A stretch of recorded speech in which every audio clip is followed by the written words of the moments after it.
All right, welcome back for another week in another edition and episode 31 of 21st Century Rocker Mom Podcast. I'm happy to be back with you after a week. It's been a fun week. It's been a good week actually researching the paranormal because it's 31, episode 31. 31 is, it's the day of Halloween. It's spooky. Turned around backward, it's 13. And we just passed Friday the 13th. So I thought I would delve into something a little bit spookier than I usually do as the weather gets cooler and we get into my favorite season, which is the fall or the autumn. We start coming up with that equinox and everyone gets back to school and all that business. We have Halloween coming up, and you know, the days get longer, the nights things kind of get darker quicker, and your mind starts playing some tricks on you. So why not talk about something a little bit more spooky? So why not cuddle in and get close for some stories of the paranormal and maybe the supernatural, some hauntings and everything, you know, nightmare inducing that's in between. Because why the fuck not? It's fun. It's fun to get scared. Why do we like to get scared? I know why I like to get scared. I like that rush of like adrenaline. A lot of people, that's the reason behind loving to get scared. For me, that's the reason. I don't know. Why do you like to get scared? You know, come at me. Let me know why you like to get scared. For me, it's just like I say, it's that sudden rush of adrenaline. I remember going years ago to the Halloween haunt at Canada's Wonderland. And I'm one of those people that's like a fucking sucker for jump scares. This is years and years ago before we had kids. So I went with a bunch of girlfriends of mine, and they're like significant others at the time. And like all the girls, we all smoked pot before we went. And we got super stoned, I remember. And we went to the Halloween haunt. So that's here in Canada. If no one's ever heard of Canada's Wonderland, I mean, look it up. But it's a Cedar Point type sort of place, if you're familiar with that amusement park. But at night, around fall time, they enchanted up. The whole park's really fucking scary. And they have actors like everywhere around there to scare the shit out of you and enchant the whole park and make everything look scary. And all the rides have been like enchanted and haunted. So they have like one attraction called Blood on the Bayou. It's like a haunted old cabin on the bayou in New Orleans. And they have Club Blood, and it's vampires, very like, you know, Blade style, scary things like that. So I remember one year going to that and literally like having this shit scared out of me, going through one of these mazes. It was called Corn Stalkers. And it was a corn maze. And all of a sudden there were like corn scarecrows that would like come off of like the corn fences and the corn stalks and chase you. And I just ran through it like fucking screaming. The girls I was with were pissing themselves laughing. They thought it was fucking hilarious. They're like, oh, Tanya's scared again. So that scared the shit out of me. My most recent like huge scare was I went with my entire family right before the pandemic actually started shutting everything down. The March before everything kind of shut down in Canada, that January we had gone to Disney World in Florida. And my son, who was like 5 at the time, oh my God, was he even cool? Yeah, he was just 5 at the time. He somehow talked me into going on the Hollywood Tower of Terror in Hollywood Studios, which is like a ride that like takes you through this like Twilight Zone sort of story where it scares you about this haunted hotel and you see some apparitions, and then it takes you into this like depth perception sensory fuck fest where you don't know where the fuck you are,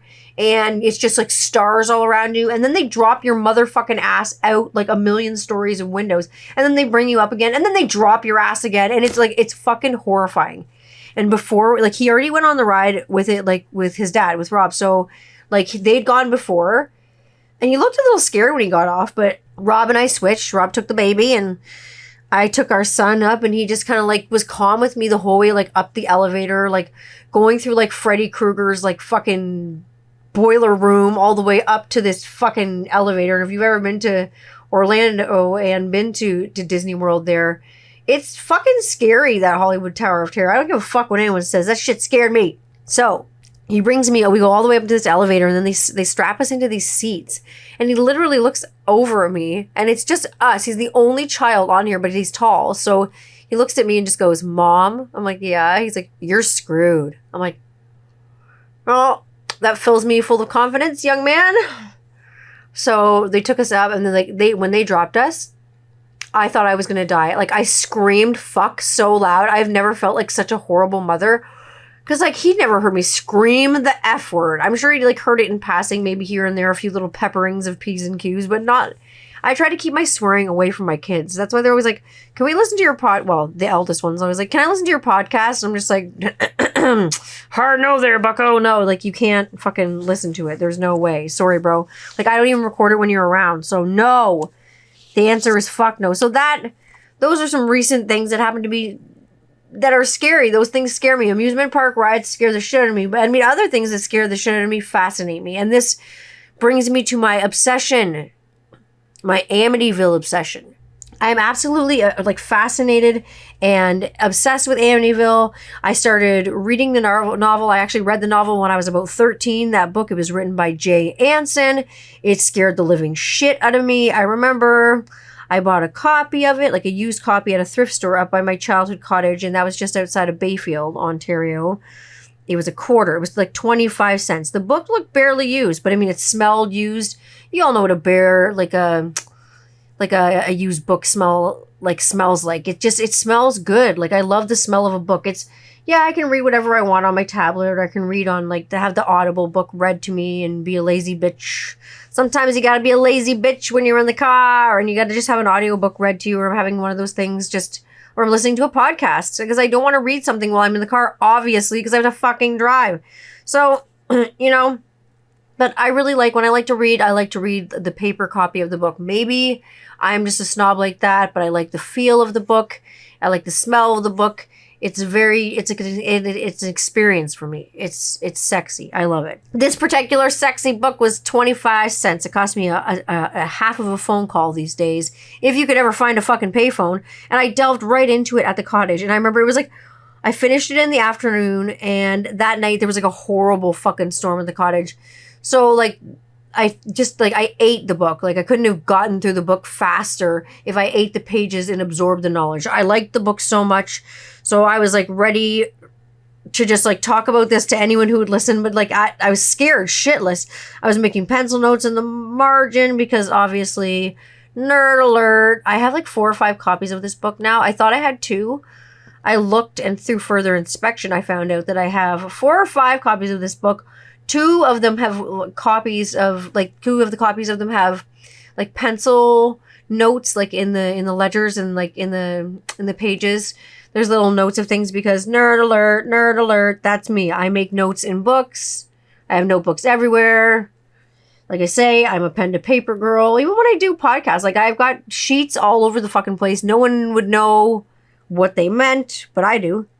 If you don't know the story of Amityville, if you are not as crazy as I am about this, Amityville was actually really scary. It happened in real life, IRL, for the new kids, for the cool kids. Amityville, in 1974, a family of 7 very quickly became a family of 1 on one very fateful night.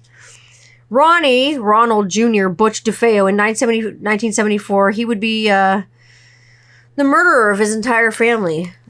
The patriarch of their family, Ronald Sr., the dad, he wasn't the nicest guy. It was a big family. Now, Butch was the eldest, the son, Ronald Jr. Butch was the eldest of all the kids. And like I said, it was a family of 7, so it was a large family.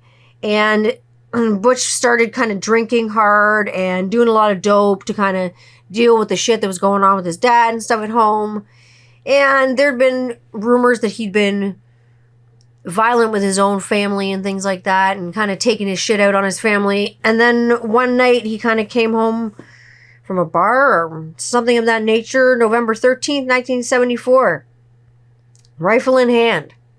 Ronnie Butch DeFeo went from room to room for 15 minutes. No one woke up in 15 minutes, and shot his entire fucking family to death with a shotgun. Now, the shotgun had no silencer on it. In the 15-minute killing spree he went on, no one woke up.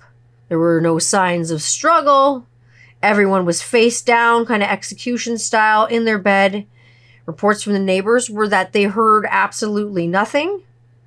After he did this, I guess he took a bath. He got dressed for work.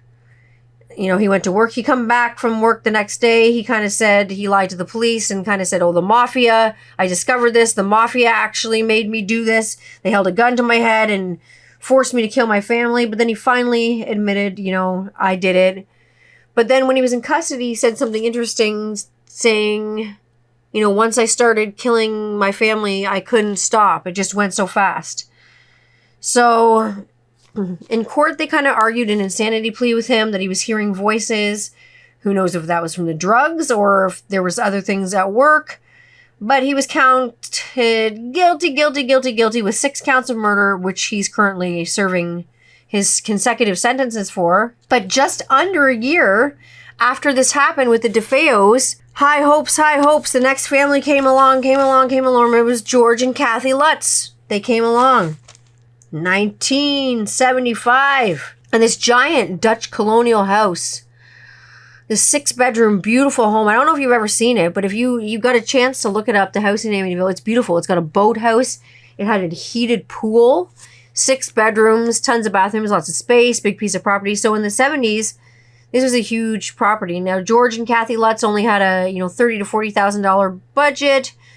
But for a house like this, for this size, where they were in New York there in Long Island, $80,000 sounded like the price is right. And had there been a tragedy that happened there, had a family been fucking totally slaughtered there? Yeah. But did George and Kathy give a fuck? No. George and Kathy gave 0 fucks, and they bought the fucking house anyway, and they moved in with 3 children. So their dream house very quickly became a nightmare. According to especially writer Jay Anson, who did pen the Amityville Horror, the book which documented what had gone on in the book. And I will tell you, the book documented, like I always say, what had gone on in the book has been documented. Like they documented what had gone on in the house, rather. And he had a heart attack, Jay Anson, actually, strangely enough, after writing the book, The Amityville Horror. He kind of claimed that nothing really weird happened to him, because everyone's like, oh, anyone connected to Amityville had something weird happen to them. He's like, nothing happened to me that was weird. After he wrote the book, he had a heart attack. He will swear up and down it had nothing to do with writing the book, even though his manuscript got into hands of every person his manuscript of the Amityville Horror book got into. Every hand, something happened. A mother and her child were like in an accident, who had the manuscript in their trunk. One lady he gave the manuscript to burned to death in a fire the day she got the manuscript, and the only thing left in the manuscript, like in the rubble, was with the manuscript. It was unburned. So lots of weird things surrounding Amityville, but obviously with the DeFeos being dead and then the Lutzes moving into the house, they didn't realize right away that their dream home was a nightmare until like certain things started happening. Now, George Lutz, the dad, he was a physical laborer, so he worked really, really, really hard, and he was a hard worker, but from moving into the house, he started to change. He had a personality change. He didn't want to go to work. He felt cold and sluggish and tired and grumpy, and he was waking up at 3:15 a.m. every morning, I guess, middle of the night. What he didn't know was at 3:15, that was the time that the DeFeo murders happened. Now, George Lutz reports walking past his daughter's room and seeing her at the window with like a pig's face in the windows with red eyes.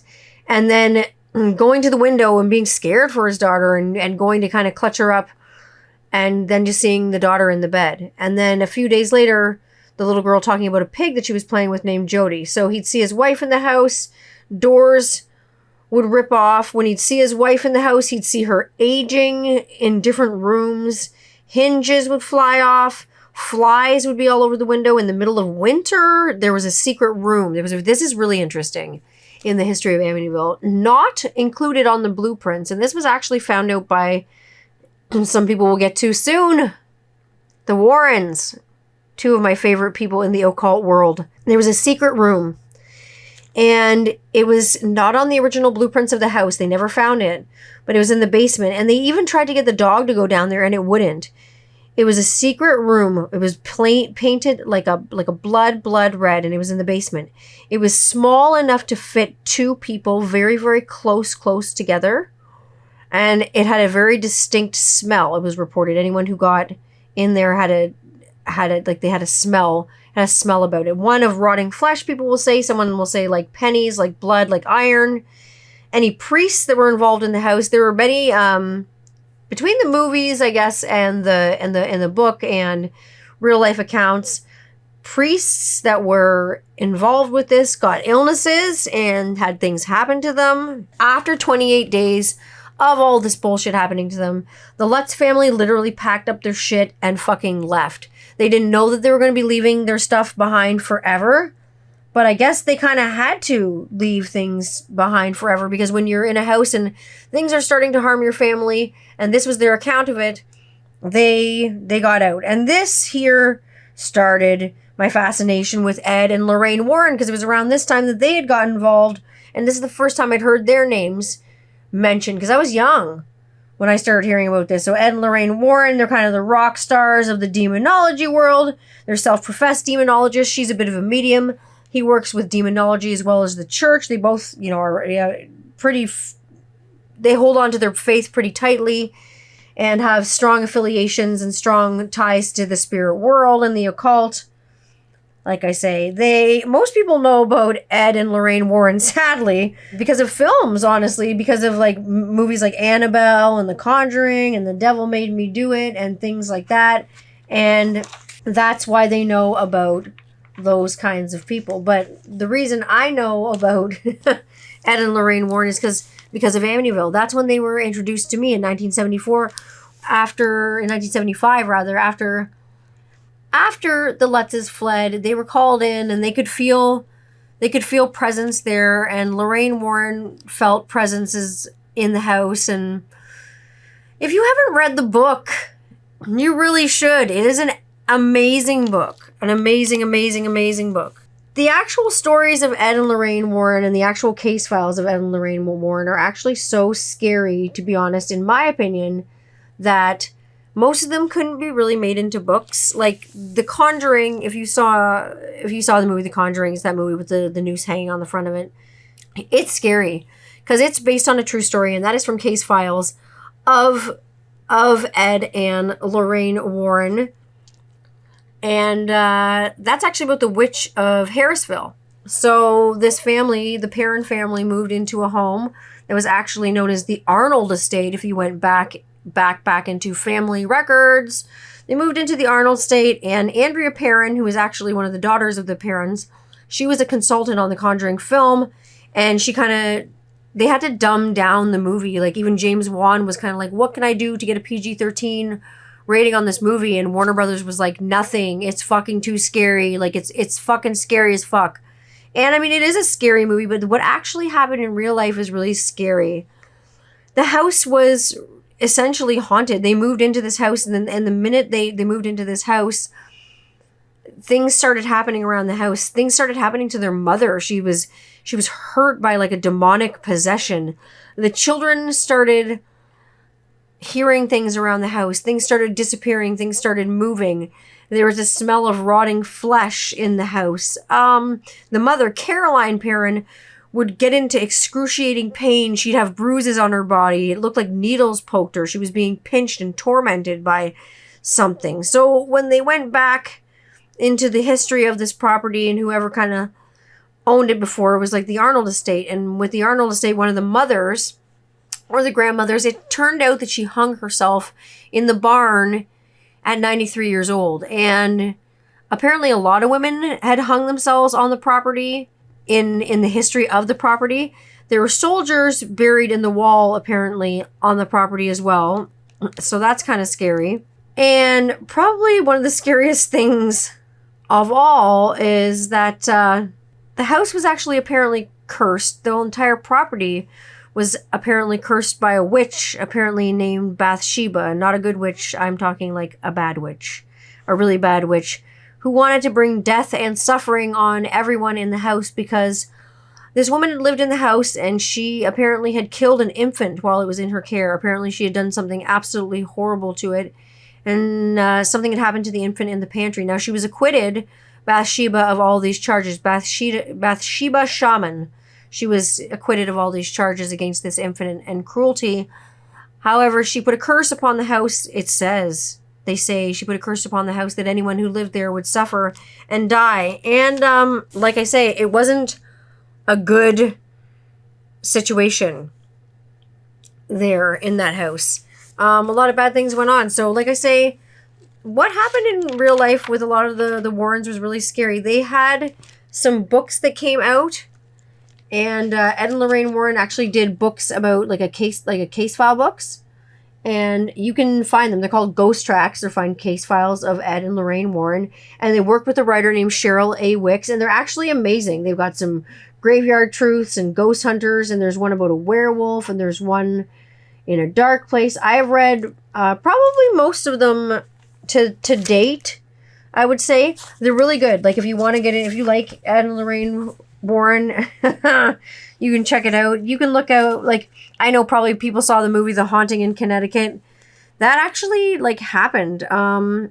In Connecticut, there was a house there, and like I say, like, a family moved into the house, and they started experiencing signs of, I guess, a poltergeist. I guess you would call it a poltergeist. Definitely a poltergeist in Connecticut. It was a Snedker family, and like I say, they did make the movie about this, but they moved into this old house that actually ended up being a funeral home. Now, the funeral home, like, a lot of people really thought that this particular case was a hoax. But Ed and Lorraine Warren quickly debunked that. They moved into this home, this family, and unbeknownst to them, it used to be a funeral home, a funeral parlor, and the funeral director was later found out to be a necrophiliac. So the sons that were actually living in the basement would claim that they'd see beings moving around and about the house. Other families and members that kind of called bullshit on the situation eventually saw them for themselves. And then there was a lot of weird phenomenons. This is things that they really couldn't put into the movie because Warner Brothers, again, like I say, would have had a shit if they would have done this. But there was a lot of claims that there were sexual assaults going on by demons. So after there was claims about sexual assaults and these sort of phenomenons, Ed and Lorraine Warren were called in. And while the story's been told, like, through movies and everything, it was actually really different from what happened in real life. Like, the Warner Brothers version was quite different. So their actual footage from that and the seances that they did are really, really scary. Really, really scary. Of course, they had the Donovans in the 70s. Haunted house there. You can look into that. The Smurl hauntings were really scary too. Obviously, there are many cases that the Warrens took care of that necessarily, I don't know if they were good or bad for them, or good for their career or bad for their career, because they seem to, with every case, like every interview that I've watched with them, it seems like every case that they worked on kind of fouled them more. Like, I know that they suffered like health problems and mental problems and serious problems due to a lot of these things, and a lot of these things that they were investigating and doing and making a lot of connections with a lot of these people really fouled them up. I know the DeFeo murders screwed them up, but that was, not till 1975. There were things screwing them up way, way, way before then. So that's, it's really scary. It's really, really scary. They investigated a place called the Borley Rectory in Essex. It's apparently supposed to be the most haunted place in the UK. And in 1362, a monk was executed there after having like an affair with a nun. And then his body was bricked in the walls because the nun, I think, got pregnant. So I guess Lorraine Warren took a reporter there. And the reporter was a bit of a skeptic. We have a skeptic in our midst. And something hit the reporter. And so this was news to the reporter, who was super skeptical. The reporter started saying that they couldn't breathe. They're like, I can't breathe. I can't be here. This is crazy. I mean, up until all this kind of stuff happened, Ed Warren passed, unfortunately, in 2006. Lorraine, if I'm not wrong, passed in 2019. And prior to that, she was running the Warren Museum of the Occult, where you can actually like kind of go and check out all these different objects. I don't know if it's still open now. That's something to check out. One of the other cases that they covered in 1981, which was most famously just released as a movie called The Devil Made Me Do It. It was a case of 8-year-old David Glatzel, who was possessed by a demon, according to them. He was exorcised. However, within the time that he was successfully exorcised, the demon fled into another body, Arnie, a sister's boyfriend or brother, they speculated. In the movie, it is like a boyfriend. In text, they'll say it's the child's brother a lot of the times, or a family friend.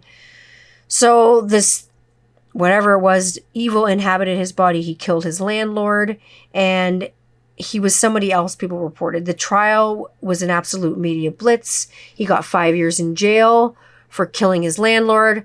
But like I say, Ed and Lorraine Warren, it was the first time they actually had to testify in court and prove that the devil was real and that they saw the devil and that the demon possession actually happened. So that was something that they really had to prove. That was crazy. And in this film, they focused on things like conduits and totems, witches' totems, not totem in the regular sense of the word, like the Ojibwe word, like a spirit being or like a sacred object or symbol, like the symbol of someone's family. These were witches' totems, and these were sacred objects, conduits. Like, if you don't know what a conduit is, it's like a person or a thing that kind of acts as a channel of transmission of something. In Latin, it means to bring together. So totems and conduits and, cursed objects and things like that are something that were brought up, magical items connected to the spirit world. Because in the case of Ed and Lorraine Warren, it wasn't just that they studied hauntings and curses and possessions, and they did seances and exorcisms, but they also discussed all these objects. And this object in the 1981 haunting and possession of this child was this conduit that was made by a witch that was haunted. I won't ruin the case for you. You got to see this film if you have not seen it. It is really scary. It scared the fucking shit out of me. You want to watch something really scary? You could also watch Twin Peaks. I'm just putting that out there for you if you want to know. But there's been hauntings even here in my city, in the LDOT in London, Ontario. I mean, we have Eldon House, and you can read all up about Eldon House. It's actually really scary. My eldest wanted to know about the story of Eldon House and Sarah and everything that kind of happened here. And I believe her name was Sarah. I don't know. I've toured Eldon House a million times, but obviously it's COVID times right now, so not going to Eldon House anytime soon. But there are lots of horror stories and murder stories specifically connected to London, Ontario, which is really fucking weird. It's very, very strange to grow up in a city that seems pretty small when you think about it on the map of grand things in the world. But so much has happened here. We've had so much murder connected to this city, and the city has such a dark history and such a dark past that it's pretty freaky. I've had my own kind of hauntings, but to me, spirit to me is spirit, so I've never had anything super scary happen to me. I've had a lot of spiritual and spirit things happen to me, especially after people pass away. That's always one thing for me. I don't know if I'm sensitive to it or I may be just more aware of it. I don't know what it is. I remember when I was younger, when I was a teenager, I lost my Oma, my mom's mom. It was not an easy loss for me. It's still not, and I'm almost 39 years old. It's been, almost 20 years. It was not an easy loss for me, and I was struggling with it, really, really, really hard. And I remember I had gone up to my cottage, which is somewhere that I spent a lot of time with her, to be perfectly honest, learning how to cook and garden and do all the things that I kind of love to do now. Dinking around in the garden, making jam out of, currants that we grew in our garden, digging potatoes, getting down there in the dirt, growing tomatoes, making soup, going fishing, cleaning fish, doing kind of domestic, but just being outside. She let me rip on the lawnmower. I was 10. She'd let me go cut the grass as long as I had closed-toed shoes on, and she was watching me. She was really a big figure in my life, and losing her was really fucking hard. So something in the spirit world must have known that. So I'd gone up to the cottage, and she had her room at our cottage. It was always Oma's room. And she always slept in her bed, and she always slept on this one specific side, on her side, with her little night table there. So I shut the door, and I went and slept in what had been my room in the cottage. And the night thereof, the night that I slept, I felt something kind of sit on the bed, and I kind of had my eyes half open. I could see the outline of something, but I wasn't scared, and nothing really bothered me. It didn't seem malevolent or anything, and nothing said anything, but then it just got up and kind of walked away. And the next morning, I woke up and I looked in my Oma's bed, and sure enough, it looked like it had been slept in. Like, the sheets on her side were all rumpled up and crumpled up, and there's no way that anything could have happened. Like, the cottage was locked. I wasn't with anybody. Like, there's, like, no one was there. I have no explanation for it. The explanation is that I have no explanation. So there you go. But I like to think that she was with me. And I found it, like, to be really, honestly, a comforting experience, to be perfectly honest. I felt like she was with me, and now I feel like I see her in different ways, and I hold her in different ways. So to me, that was not like a haunting or anything scary like that. But I have friends, tons of friends, who have experienced haunting and possessions and scary, scary experiences. I have one really good friend of mine, also a huge Twin Peaks friend of mine. I met her through Kitty, actually. She's on a show on Netflix called Haunted. She's on the first season. And she's had her own experiences with being haunted by things. And, like, honestly, listening to her experiences and friends who were around her and people and family around her at the time that she was haunted and she was going through these experiences is fucking horrifying, what she had to endure. It's something you should check out. Haunted on Netflix. You should check it out. Like I say, we just had Friday the 13th. And obviously, I love Friday the 13th for a variety of reasons. I love the first, like, kind of 8 Jason movies before they got kind of too crazy and ooky, and Freddy versus Jason. I mean, all those movies have their place and they're fun and spooky and splattery, but some of them got really silly. I love, like, Jason Lives. I love Jason Takes Manhattan. Those are the kind of movies that I love. I also love Friday the 13th, not just the series, but I love it for the superstition. I swear to God, so many things were, like, fucked up for me on Friday the 13th. I was, like, trying to change my son's diabetes monitor, and, like, shit got stuck inside something else.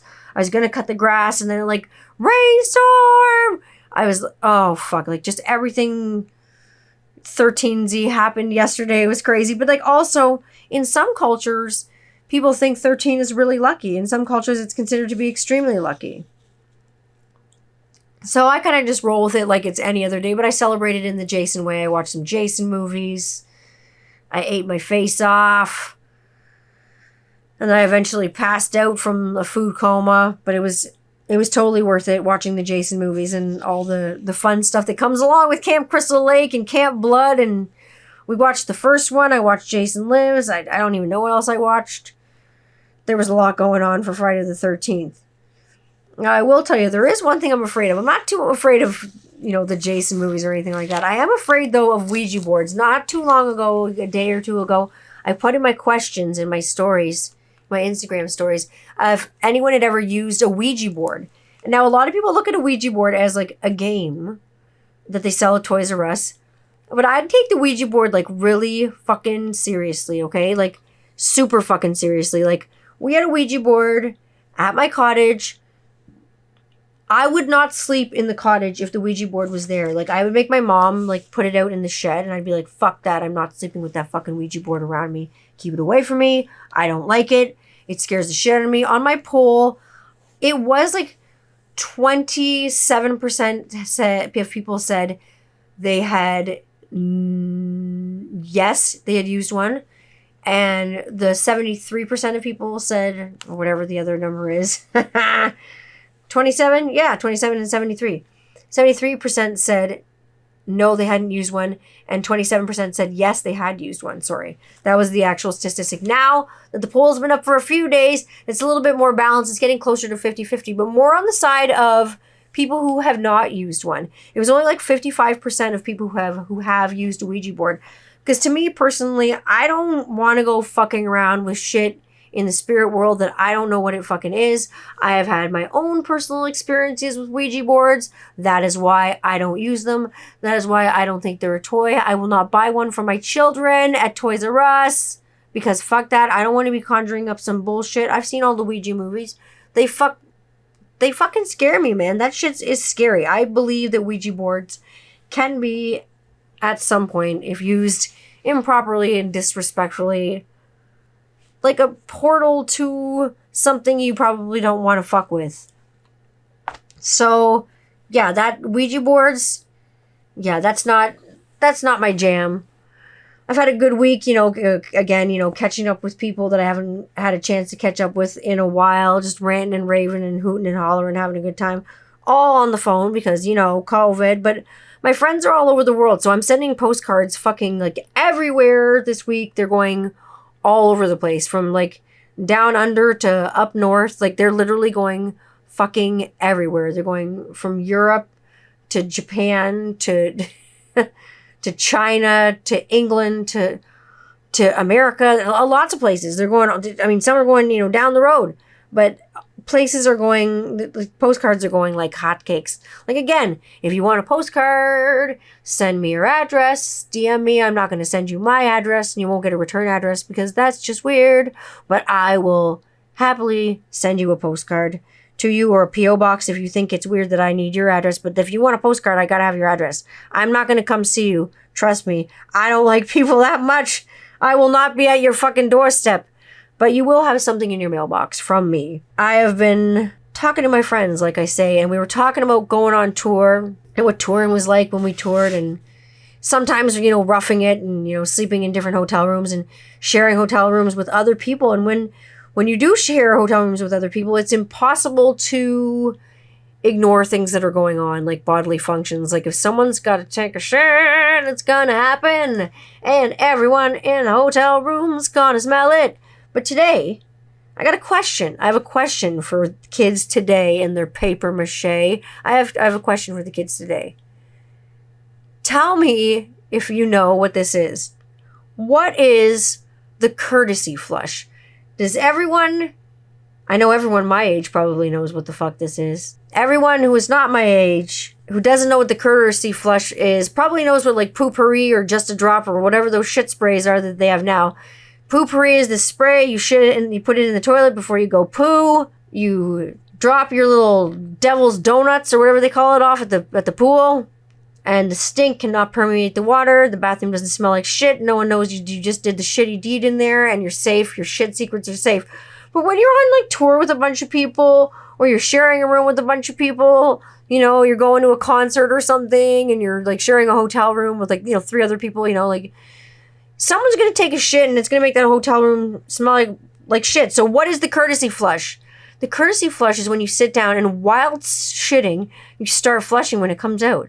So, like, when the poo's already out, before it starts stinking up the whole town, 'cause you're stinking up the whole town. Yeah. No, seriously. Poop will come from your bum, then I'll run. But if you flush, do a courtesy flush as a courtesy to those around you while the poop is coming out, and then flush again, hopefully it's not as bad on everyone around you who is surrounded by all your shit, and they're all up in their olfactory processes, all those little particulate matter of fecal fun. No, thank you. So that was the question of the week.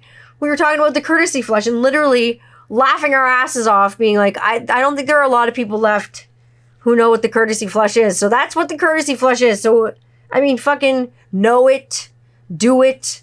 I'm not saying not to spend your money on Poo-Pourri. I've bought it before. I wanted to see what that was like. I'll tell you. Does it smell like lemons when you take a shit? Probably not. It's not natural. It's not natural. But it comes to, it comes. It comes to the door. Amazon has it. Whatever. But the courtesy flush works in a pinch. Baby! What am I listening to? Well, I'm listening to a lot of Jenny Lewis still. Because I love Jenny Lewis. She was my first girl crush in The Wizard with Fred Savage. Love it. I'm listening to Churches. I'm listening to a lot of We Are Pigs lately. My good friend S.J. Jones and friends, and all the different collabs that she's been doing lately. They've been really interesting and fun. I'm listening to Nice Horse with my good friend Tara McLeod and friends.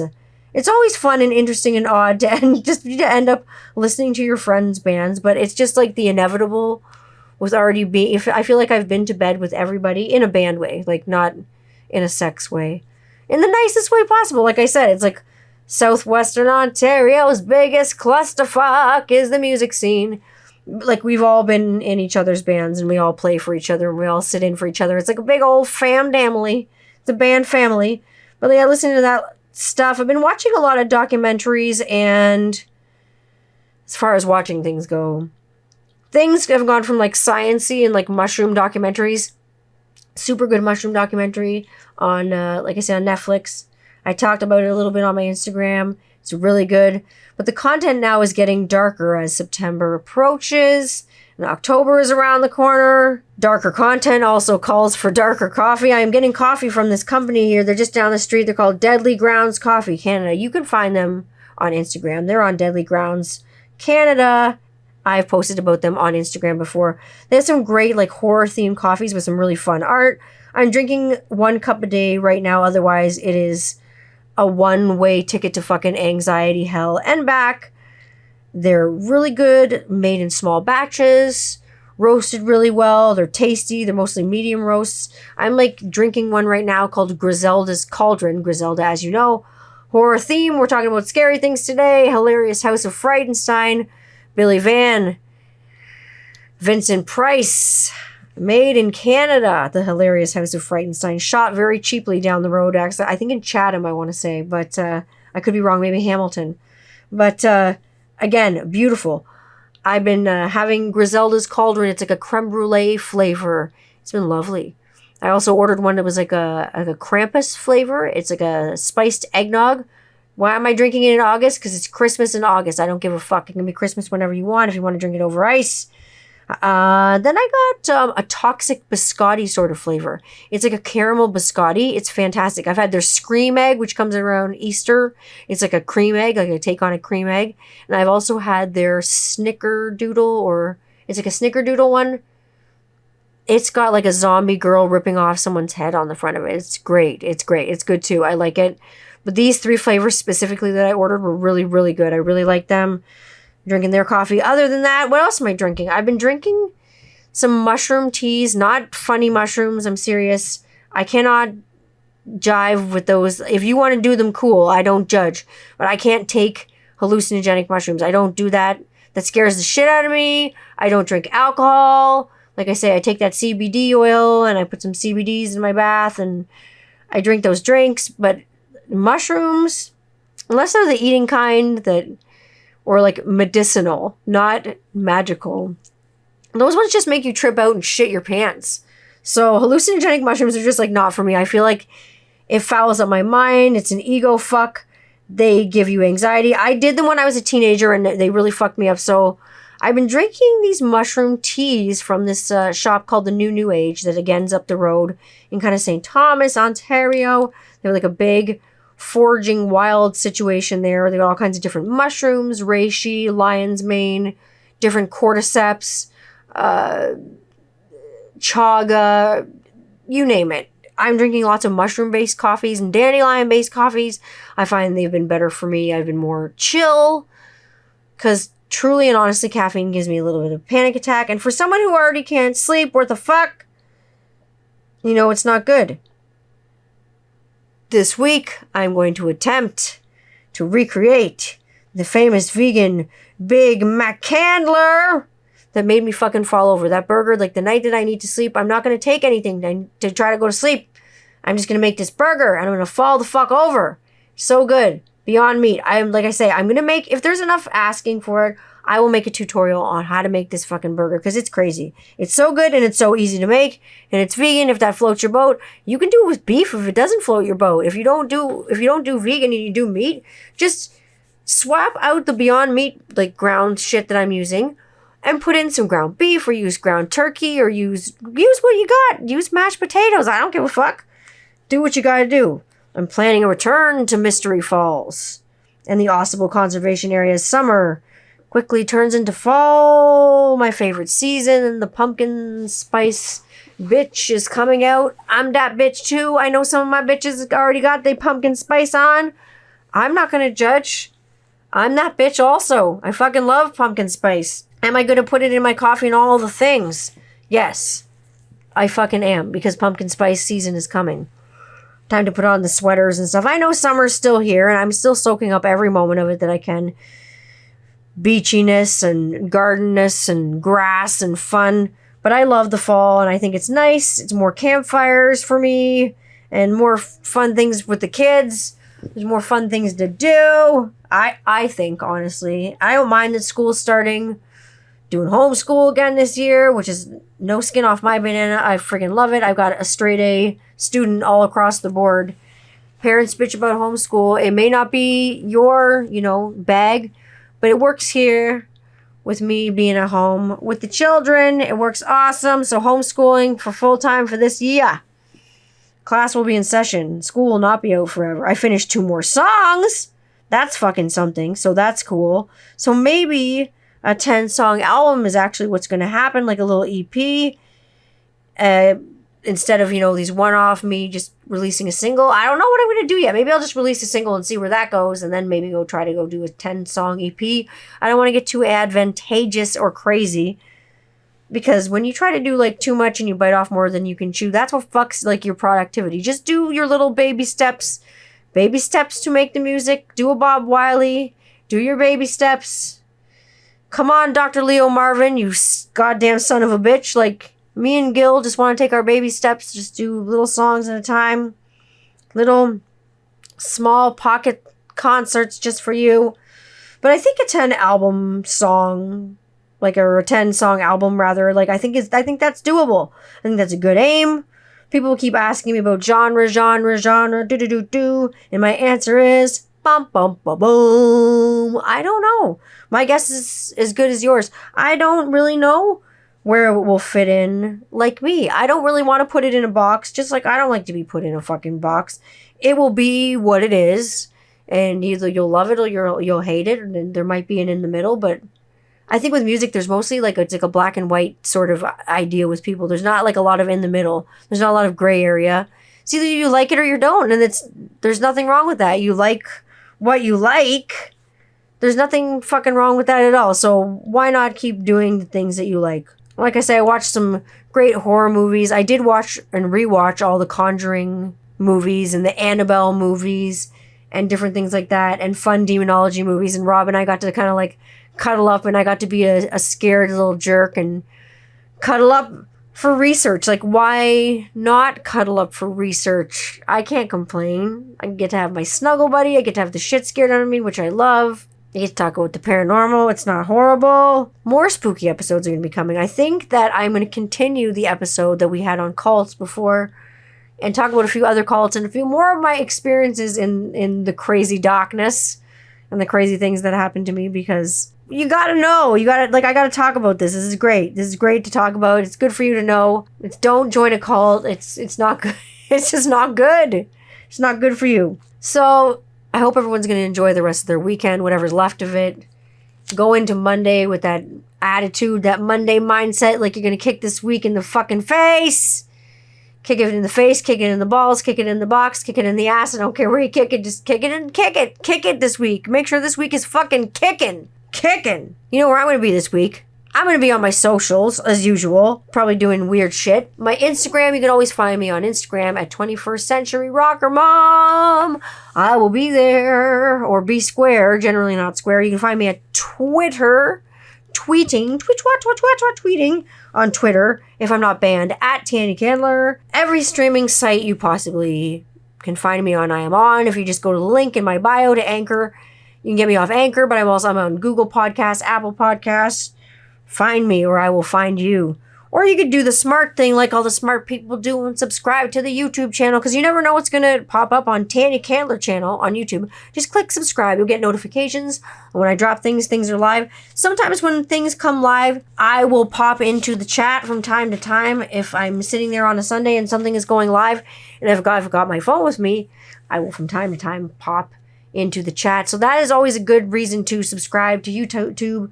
Because sometimes I'm on there and I'll just sit there and talk with you. Because, you know me, I'll talk to anybody unless you're really not nice or you're just a plain fucking, just a complete asshole. And there aren't too many, around. So just be nice. Be good to each other.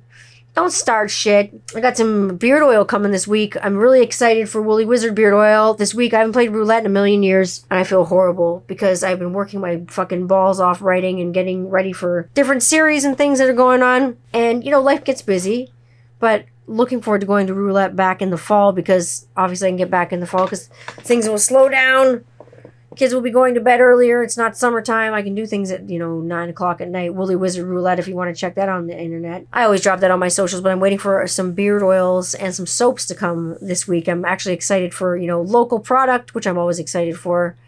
So some caramel pipe tobacco, which is actually going to be done by the end of August. So if you have a beard and you're listening to this podcast and you like beard oil, get on Woolly Wizard Beard Co. and get yourself that caramel pipe tobacco before it's off the shelf for good for who knows how long. It's coming out of the regular rotation. And it's awesome. They've got it in butters and balms, and I like the oils. I can use them in my hair, and I give them to my lovely partner in crime, my better half, my other half, my Rob, and he can use it in his beautiful, majestic beard.